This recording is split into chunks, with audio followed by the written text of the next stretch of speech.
যতই ঘুরি ওরাতে নাটাই তো আমার হাতে, যত ঘুরি ওরাতে নাটাই তো আমার হাতে।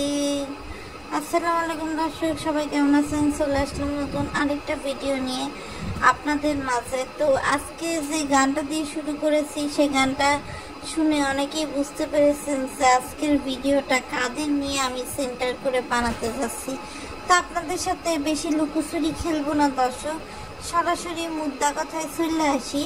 সেইটা হচ্ছে দর্শক, এই যে বাবু আর মিম বিয়ে করলো, বিয়ের পরে তারা হচ্ছে শরীয়তপুর গেল। শরীয়তপুর যাওয়ার পরে আবার মিম বলল যে সে তার বড় ভাইয়ের বাচ্চার জন্মদিন দেখে আটকায় গেছে, কিন্তু বাবু অসুস্থ, বাবু চলে গেছে। বাবু আবার বলল যে বাবুর মা অসুস্থ, তাই বাবু চলে আসছে। এরপরে আবার দেখা গেল যে বাবু নিজেই অসুস্থ, অথচ বাবুর নিজের একটা বাড়ি থাকতে আলাদা, নিজের একটা আলাদা রুম থাকতে সে হচ্ছে মিমের বাড়িতেই একা একা ছিল যখন মিমরা গ্রাম থেকে আসলো। এরপরে দেখা গেল দর্শক এভাবেই চলছে তো চলছে দর্শক। হ্যাঁ, এখন বিষয়টা হয়ে গেছে কি যে মিম আর বাবু তারা এমনভাবে তাদের মধ্যকার প্রেম, যেটা এতদিন তারা অনেক দাবায় রাখছিল। একটা জিনিসকে দাবায় রাখলে পরে ছেড়ে দিলে কিন্তু ধরেন দর্শক হাঁসফাঁস বেড়ে যায়। তো তেমন হয়ে গেছে যে আপনার যখন ছেড়ে দেওয়া হয়েছে তখন আসলে হাঁসফাঁসটা বেশি লাইগা গেছে বলা চলে। তো যাই হোক দর্শক, মিম আর বাবুর এখন এত বেশি দুজনের চিপকা চিপকি দেখায় দর্শক, যে চিপকা চিপকি আসলে তানজিলা সাকিবের কাছেও হার মানবে। অর্থাৎ বাবু যখন তখন মিমের গাল ধরে টিপে দিচ্ছে। একইভাবে হলুদের সময়ও কিন্তু একই কাজই করছিল, সেম একই কাজ করতেছে, মানে কোনো ঠিক ঠিকানা নাই দর্শক।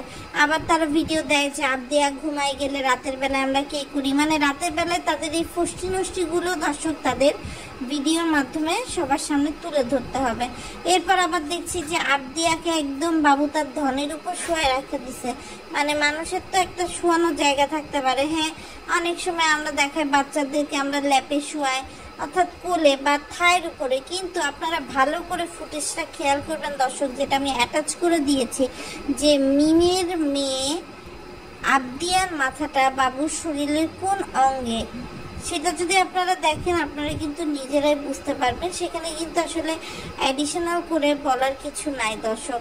আরেকটা বিষয় দর্শক খেয়াল করলাম যে বাবু ইদানিং কাল দেখাতে চায় যে আবদিয়ার সাথে তার বন্ডটা অনেক ভালো, অনেক সুন্দর, যে কারণে সে যখন হচ্ছে পুডিং নিয়ে গেছে, পুডিং কিন্তু সে একটা বাটি নিয়ে গেছে তার মার বাড়িতে টেস্ট করাতে, সে একটা বাটি নিয়ে গেছে, মিম তাকে একটা বাটি দিছে, আর বাকি বাটিগুলো হচ্ছে সে মানে হচ্ছে রেখে দিছে।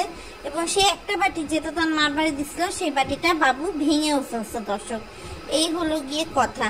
আর এদিক দিয়ে দর্শক ব্যাপারটা ঘটেছে কি, বাবুর আসলে এভাবে চলে আসার কারণ শারমিন কিন্তু এক প্রকার না বলেই গায়েব হয়ে গেছে। সে যেন কার সাথে চলে গেছে হচ্ছে আপনার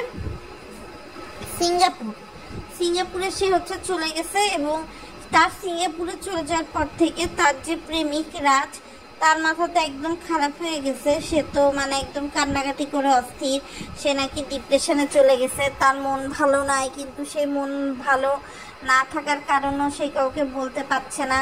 ইভেনচুয়ালি তার ফুফাতো ভাই একটা ভিডিও দিয়েছিল, সেই ভিডিও ডিলিট করতে বাধ্য হয়েছে।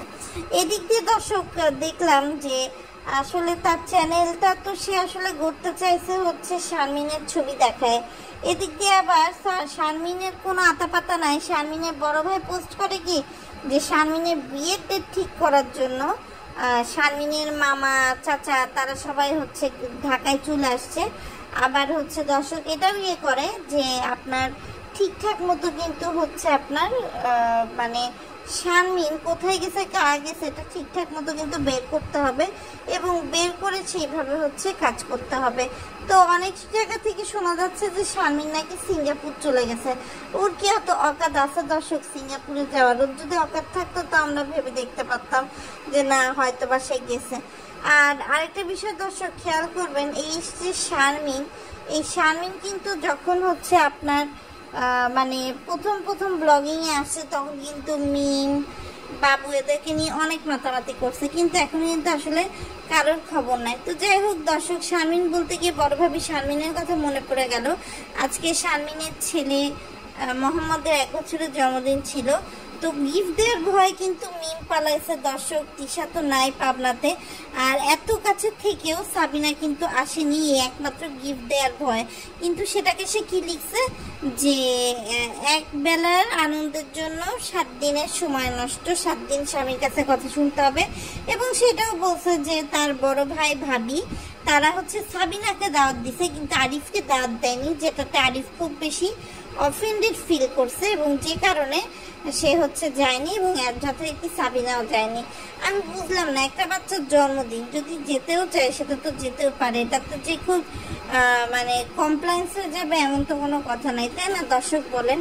এরপরে দর্শক দেখেন একটা কথা বলি, এই বাবু যখনই যায় বাজারে তখনই সে এক ইলিশ মাছ ইলিশ মাছ ইলিশ মাছ ইলিশ মাছ ছাড়া বাবুর যেন আর কোনো কিছু খায় না, এরকম একটা অবস্থা। তবে দর্শক আপনাদের মনে আছে কিনা জানি না, আপনার আবদিয়া কিন্তু এর আগে একটা ভিডিওতে বলছে যে বাবু তাকে কিভাবে মারে, অর্থাৎ আবদিয়া তো আসলে অনেক বেশি ভয় পেয়ে যায়, যে কারণে সে আজকে যখন ভিডিওতে সুযোগ পাইছে সে কিন্তু পুট কইরা আবদিয়া হচ্ছে একটা কামড় বসায় দিছে বাবুকে। কেন দিছে কি দিছে জানি না, শুধু কামড় বসায় দিছে দর্শক, এইটুকু জানি। আর এদিক দিয়ে আমাদের তিশাপার কথা কি বলবো, তিশাপা তো আসলে তার বড় মেয়ে আসছে, তানজিলা হঠাৎ করে সেই তানজিলার সেবা করতে হচ্ছে লেগে গেছে।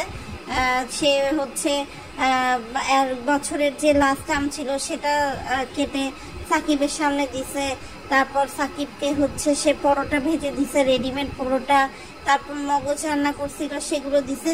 তো এই হচ্ছে মোটামুটি অবস্থা দর্শক। আসলে মেয়ে আর মেয়ের জামাই বাপ্পি যত অস্বীকার করুক কেন, তিশা কিন্তু চাইলেও অস্বীকার করতে পারবে না, কেননা সে হচ্ছে অধৈর্য হয়ে একবার আপনার হচ্ছে কাশেম আকান্তর সাথে যে ভরাডুবিটা করছিল, সেই ভরাডুবির পরে দর্শক আসলে তিশার আসলে এখন কথা মানায় না যে বড় মেয়ে আসছে কি আসে নাই, কে কি করছে। এরপরে দর্শক একটা জিনিস ভালো করে খেয়াল করে দেখবেন যে আমাদের তিশা বাবার ভিডিও দেয় যে আপনাদের প্রিয় ফারুল খেলা কি করলো দেখেন। দর্শক আমি বুঝি না যে এই যে তিশা কাজের বিটিগুলোকে দেখায়, কাজের বুটুগুলোকে দেখায়, তিশা আসলে কি লাভ পায় দর্শক? তিশা তো আসলে কোনো লাভ পায় না, কিন্তু সে ধারণা করে যে তার ভিডিওতে যদি এনে একটু ভিউ বাণিজ্য সে করতে পারে তাহলেই তো সে লাভবান হয়ে যাবে। তো যাই হোক দর্শক, এখন শারমিন আসলে কোথায় হারাই গেছে পরিমণির মতো, আবার কোন সাপ্লাই নেই শারমিনের জন্য চাকরিচ্যুত হবে সেটা তো দেখে এখন সময়ের ব্যাপার, নাকি রাজের বুকেই আবার শারমিন ফেরত আসবে। কেননা শারমিনদের তো কোনো ইজ্জত হয় না, তাদের ইজ্জত নষ্ট হয়ে যাওয়ারও কোনো ভয় নেই। তাদের জন্য এরকম হাজার হাজার রাজ পড়ে আছে যারা ইউটিউবের টাকায় একটু 2 বেলা খাবে।